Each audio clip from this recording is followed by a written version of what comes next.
What's up guys, welcome to another video, and today we're going to be talking about the new appraisal stones and basically how to get them, alright?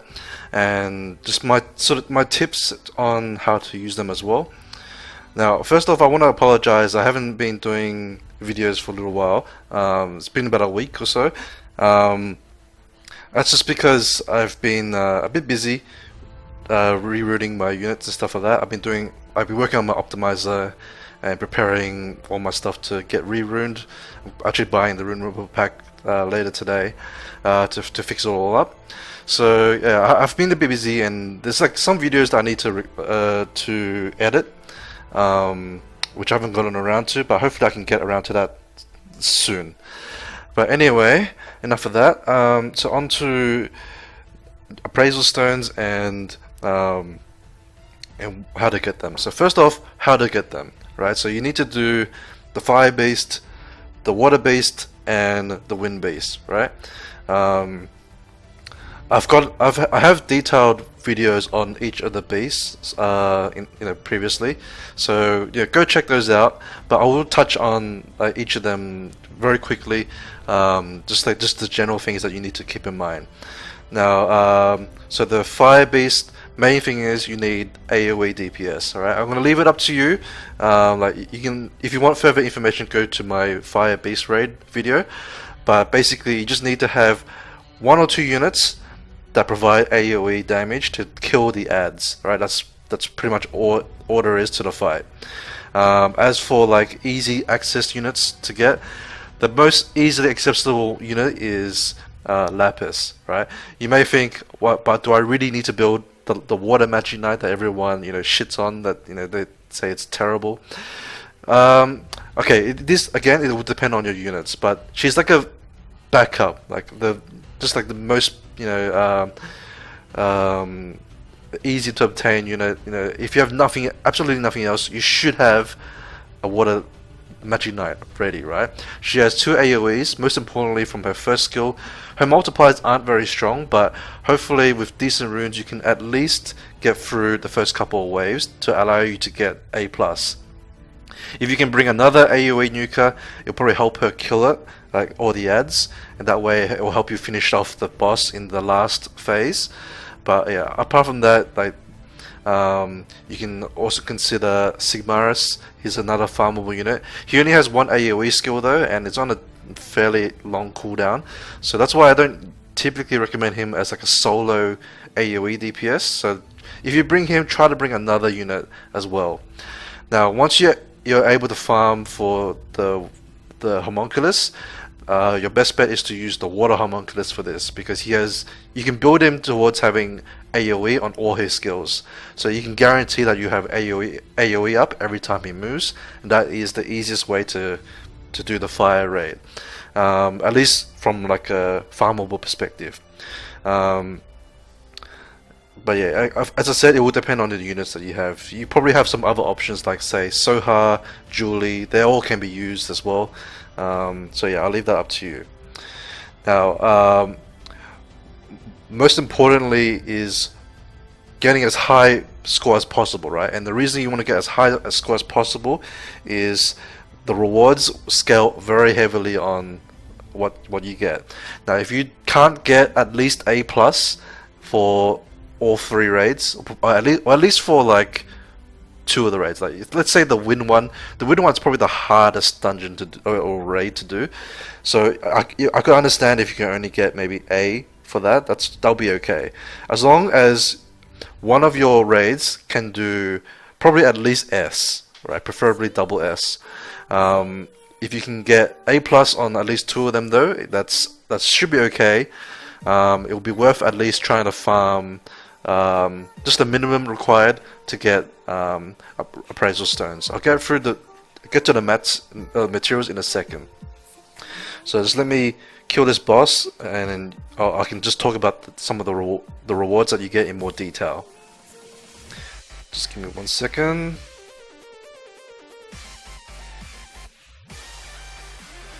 Okay, so first off, you got these elemental crystals. Okay, so you got the fire, water, and wind ones. They always drop from the boss, and the amount scales depending on your score, your rank. Okay, so triple S, the maximum you can get is 15, at least from what I've seen. It varies between 13 to 15. Double S, it drops down to something like I think maybe 11 to 13, something like that. And then A plus and S are roughly about the same. You get something like maybe 7 to 10, right? It's actually pretty bad. It's a very significant drop. That's why I would typically recommend you to do, at least for like long-term farming, for things like homunculus and the runes, you want to get at least double S, because that's where it starts to get pretty, like, decently efficient. But if you're just farming for appraisal stones, A plus should be fine. You just have to do more runs, right? You probably have to spend maybe a day on it, a week, and I think because it's limited to 3 a week, it's fine. Like, it doesn't take you. It'll probably take you about like a day's worth of refills, or not refills, but like energy, right? If you just let it naturally accumulate, plus maybe like a couple of refills here and there, you should be able to get enough to craft 3 of them. Right, so that's that one. And the other important material is the pure magic crystal. This one is probably the more important, in that you need high ranking to get this. So the reason I recommend you to get at least A plus is because that's where I start seeing these drop, at least like at a decent rate. You will only get like 1 to 3 if you're only getting A plus. If you're going like higher than that, I think the highest I've seen. Actually, I'm not sure what the highest I've seen is. Maybe something like, or like 6 is like a fairly normal amount to get at triple S. So, you know, take from that what you want. Now these ones are pretty hard to get, right? You need this. You also need 50 for 1 stone. So in total, you need 150. It's quite hard to get, right? You'll probably find that if you're not doing double S plus, then you'll probably accumulate like these elemental crystals a lot more, right, than the pure magic crystals. So I'm gonna move on to the water dungeon. I'm gonna show you like a run of each of the dungeons. All right, I won't do it for too long. As I said, for more details, you can go to the previous videos.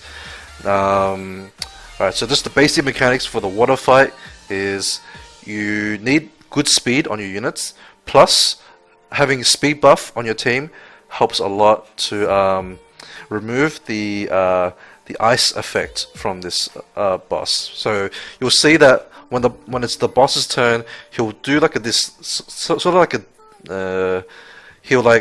it'll be similar to the destroy effect, except it's not permanent.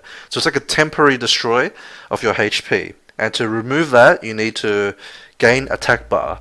So you can either gain attack bar just naturally from having high speed. You can gain it from units that give you attack bar, such as Bernard, Wayne, Purian, Megan, that sort of units, right? And of course, the speed buff helps give you more speed and allows you to gain more attack bar naturally. So you have to remove, or the idea is to remove all of that freeze effect. Otherwise, if the boss moves after that, he'll freeze you. So you just want your units to be like, preferably speed scaling damage is really good for this. Otherwise, put like slot 2 speed on them for units such as, like, say, Xiaolin, right? Xiaolin is not, she doesn't scale off speed in any way, like for damage purposes, at least for like in terms of multipliers. But for units like that, you still just put them on slot 2 speed, so that you probably want to aim to get them to about at least 180 speed, I would say, which is like a fairly safe number, and that way you can, well, for one, try to remove that before he freezes you, and two, like the freezes in like stun you for 1 turn effect, and 2, so that you can survive when he actually does hit you, because if your HP is just like, slightly destroyed, he may one-shot you. So that's just the basic mechanics of the fight.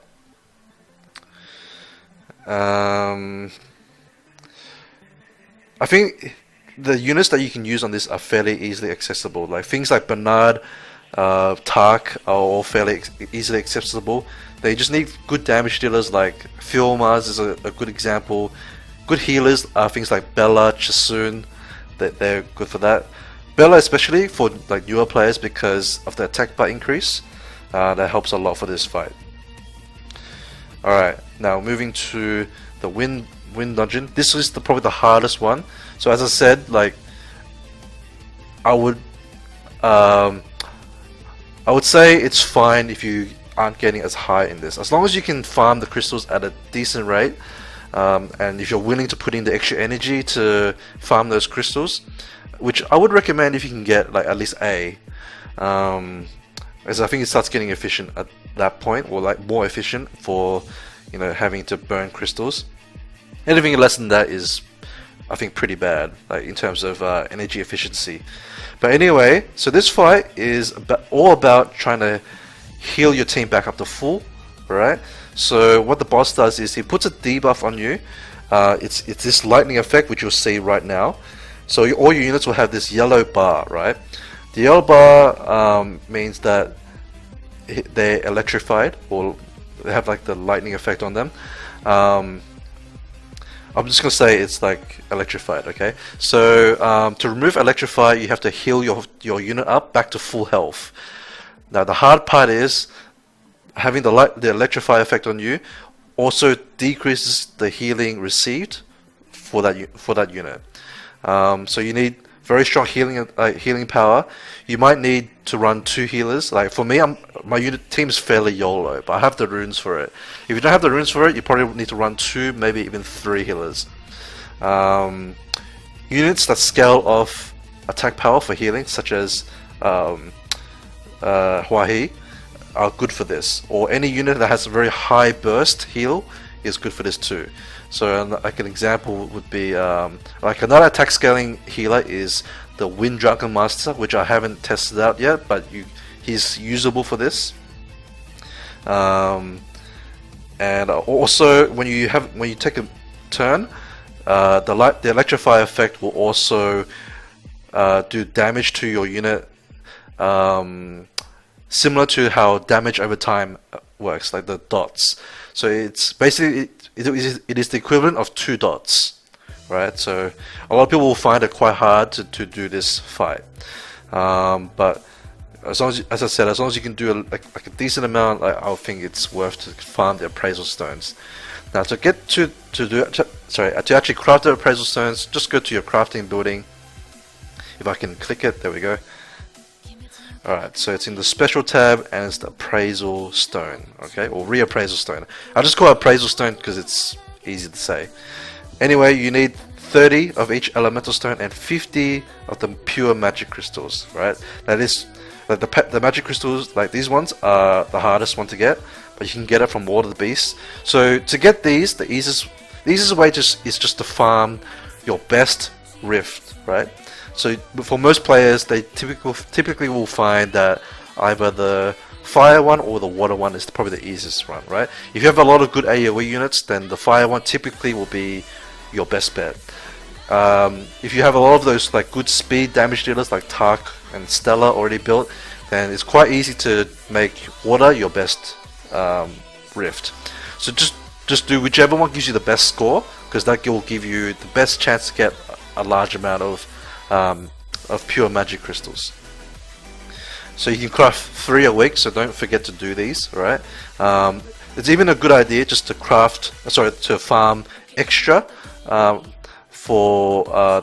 prepare it for the following weeks. So as soon as the week ticks over, at the start of the week, you just buy your Devilmon and buy your reappraisal stones straight away, get it out of the way, and that way you don't just randomly forget, Now to actually use them, you just go to your runes. As an example, I had this rune that I crafted before. This one, okay? So what you would need to do is upgrade this rune to +12, okay? After you upgrade it to +12, then you can use the reappraisal section and just tap reappraise, and it will basically re-roll all your substats. Now keep in mind any innate substat that you have. If I use my mouse here, the innate substat will be under here. It's like a bonus stat. That stat will always stay the same.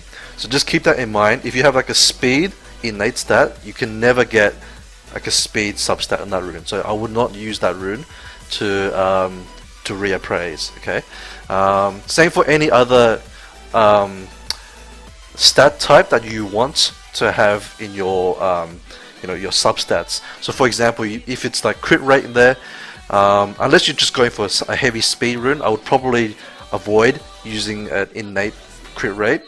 But good stuff to have in there are any flat stat is good, because it means you can't actually get it in your reappraise, right? Because it's already there in innate stats. Resistance, accuracy are both pretty nice because they're nice bonus stats to have, but you don't necessarily always want to have them stealing the upgrades. And also crit damage is also another one which is okay, right? It's okay as like a bonus stat, especially in slot 4 to 6, right? Because those substats can roll anything, right? So slot 1 and 3 are limited. They have one less stat they can roll, so that means like most likely you're gonna want to have crit damage in those slots. Whereas slot 4 to 6, you can't really fit everything you want in there, so it's okay to have crit damage in those slots. Also keep in mind, especially for swift legendary runes, slot 1 and 3 are mathematically the easiest to get high speed rolls. Okay, and it's because you can't roll one stat onto it. So for slot 3 you cannot roll attack, and that's both flat attack and attack percent. For slot 1 you can't get defense and you can't get defense percent and flat defense. So yeah, that just reduces the number of stats that you can like see on the rune. Okay, and for that reason it's supposed to be easier to get speed on it, but at the same time you probably have a lot of slot 1 and 3s, so unless you have like you're gonna have an upgrade, or like it's easy to upgrade that slot, I would probably recommend saving the appraisal stones for your main slots. Okay, so the slots I would recommend are slot 4 and 6, most as the main ones, because they're the hardest ones to get typically, especially slot 6. Anytime you get a slot 6 legendary, I would highly recommend you to keep it if it's like a main stat, right? Obviously you're not going to keep a flat stat one, but if it's like HP percent, attack percent, even accuracy on some rune types and resist on some rune types are worth keeping, right? They're like more niche ones, right? But depending on what you're trying to rune up, you can keep those. Also defense percent is not too bad if it's like a rage rune or a guard rune for things like copper and bulldozer. You just keep in mind like what kind of runes you're looking for with those main stats. So for example, you probably wouldn't keep a defense percent energy slot 6, right? You'll keep HP, maybe even attack for maybe attack hybrids, but yeah, but you probably save them for the more expensive, harder to obtain rune types, the ones that you'll use more often, such as Swift, Violent, Will, maybe even Vampire and Nemesis, Rage and Fatal as well. So those are the main ones, right? Any 4-piece set as well is also pretty good, right? Because you need more quality runes to make those sets work well. Otherwise, broken sets work better. So having those slot 4-piece sets, don't forget those, even if they're not quite as used as much. Things like Vampire are a little bit more niche than Violent, right? Now the way Reappraise actually works is obviously it re-rolls. It picks 4 new substats, right? Doesn't matter what you upgrade on your rune, they will all change, or at least the new values will change. I can't actually show you an example, unfortunately, but that's just how it works. Also, you do have the option of picking the old set. So in case that you don't like the new rolls, you can just keep the old one. Okay. Also, I recommend only use these on legendary runes that you have found after the update, because any runes before the update, what Contest has said is those runes, the game can't tell whether they were originally a legendary rune or not. Any rune that you have found after the update though does, like, I believe they get logged somehow. Like there's probably some sort of tag that they've applied to new runes, which will always remember it as like originally a legendary rune or a hero rune, etc. So obviously, I think the best use of appraisal stones, especially if you're free to play, is to use it on legendary runes, right? And also for your main your main use runes, and preferably slot 6, and slot 4 is okay too, especially things like crit damage. You would probably use it on those as well. Now, would you? I think some people may ask, would you ever use it on a purple rune? I would consider it on certain slot 6 runes, mainly Violent and maybe Will as well. The reason Violent is because Violent is the most hardest to get and also the most commonly used. Now you won't have a lot of slot 6 runes, I think, especially quality ones. So if it's like a slot 6 attack or HP one, I would consider using them on, I would consider using those as reappraisal runes as well. Now, okay, once it's picked the new substats, it will then apply the rolls that are based on the whatever the original legendary or the original rune quality is. So if it remembers it as a legendary rune, it will apply 4 upgrades at random as if you would upgrade them normally, and all the values will be varied based on whatever the rune quality is. So if it's 6-star, then for example, crit rate will be determined between 4 to 6 for each roll. Same for speed. Resistance is like 4 to 8, etc. Right? So so that's pretty much the general gist of it. So that's why it's generally recommended to use legendary runes, because it's got 4 upgrades, right? You have a better chance of getting like a good rune out of that. Purple ones, I would only use it for those very rare slot 4s and 6s. So things like Violent, crit damage, slot 4. Yeah, okay, I would probably use a appraisal stone on that. HP slot 6 Violent, yeah, I would use it in that for sure, because there's a lot of Violent HP users, right? And that's pretty much the general gist of how it works. Now, I've already bought out all the packs, alright? Now, I just want to talk about those real quick before I end the video. So, if you are a spender, I think these packs are your best value $30 pack, alright? As far as the $30 ones, if you compare those to the other ones which provide the same amount of crystals, which is $750, I think you get more out of appraisal stones than anything else. You compare that to rune packs. Rune packs, you get 1 guaranteed legendary, right? Whereas the appraisal stones, you have 5 chances to upgrade a legendary or change a legendary to something useful. And if you think about it, it's potentially, if you have 5 legendary runes ready to go, you can get 5 very good runes out of that. Luck pending, that is possible. Whereas rune packs, you have 1 chance typically, right? Or at least guaranteed. You do have other chances to get good runes from the rest of the pack, but chances are pretty low compared to having 5 appraisal stones.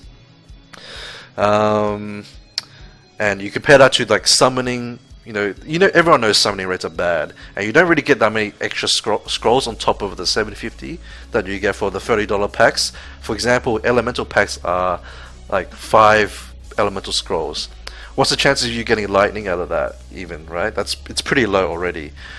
On average, people tend to find that it averages out to be 1 lightning per 11 or 10 to 11 scrolls, right? So getting 5, you're not even really, on average, like getting enough 4 out of it, right? So, and runes are what really drive your account to progress. So if you're looking to spend $30 on a pack, I would recommend appraisal stones. If you're a heavy spender, then I think you can't really go wrong with buying all of them out. But as I said, it really depends on what level of spending you're at. But I just wanted to put that in there in case people do spend money on the game. If you're free to play, then you have to be more careful on how you use the stones.